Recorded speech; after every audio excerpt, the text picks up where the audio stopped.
ആ ഒരു വീട് അവർക്ക് വേണ്ട എന്ന് പറഞ്ഞുകൊണ്ട് പോയപ്പോൾ അത് അർഹതപ്പെട്ട മറ്റുള്ള ആളുകൾക്ക് വേണ്ടിയിട്ട് നൽകേണ്ടതുള്ളത് കൊണ്ട് ആ വീട് അങ്ങനെ തന്നെ കൊടുക്കാൻ പറ്റുള്ളൂ എന്നുള്ള രീതിയിലേക്ക് മാറിയതാണ്. എന്നാൽ അതിനെയും നമ്മുടെ ഈ പറയുന്ന സൈബർ പോരാളികളും നമ്മുടെ നാട്ടിലെ മഞ്ഞപ്പത്രങ്ങളും മാധ്യമ പാപ്പരാസികളും എല്ലാം കൂടി കൊട്ടിഘോഷിച്ചുകൊണ്ട് ഇടതുപക്ഷ സർക്കാരും കൈയൊഴിഞ്ഞ ശ്രുതി എന്നൊക്കെ പറഞ്ഞുകൊണ്ട് വാർത്ത ഇറക്കാൻ തുടങ്ങി. ഇവർക്ക് എല്ലാവരുടെയും പ്രശ്നം ആരാണോ ചെയ്തു കൊടുക്കാമെന്ന് പറയുന്നത് ആ ആളുകൾ ചെയ്തു കൊടുക്കുന്നില്ലെങ്കിൽ നേരെ വന്നിങ്ങോട്ട് മെക്കെട്ട് കയറാൻ പോകുന്നത് ഇടതുപക്ഷത്തിൻ്റെയാണ്. ഇടതുപക്ഷമാണല്ലോ ഇവിടെ ഭരിക്കുന്നത്. അതുകൊണ്ട് തന്നെ ഇതിൻ്റെ ഉത്തരവാദി ഇടതുപക്ഷമാണെന്നുള്ള രീതിയിൽ തന്നെ പറഞ്ഞുകൊണ്ട് വാർത്തകൾ പരത്തുന്നു.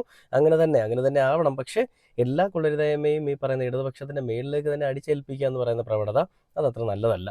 അപ്പോൾ ഇന്ന് ഞാൻ കണ്ടൊരു വാർത്ത, ഈ ശ്രുതിക്ക് വീട് വെച്ച് നൽകുന്ന ഒരു കാര്യം ഞങ്ങളുടെ പരിഗണനയിലുണ്ട്, ശ്രുതിക്ക് വീട് വെച്ച് നൽകുക തന്നെ ചെയ്യുമെന്ന് പറഞ്ഞുകൊണ്ട് മന്ത്രി രാജൻ ഒരു വാർത്തയ്ക്ക് ഒരു പത്രസമ്മേളനത്തിൽ കൊടുത്തൊരു അപ്ഡേഷനാണ്.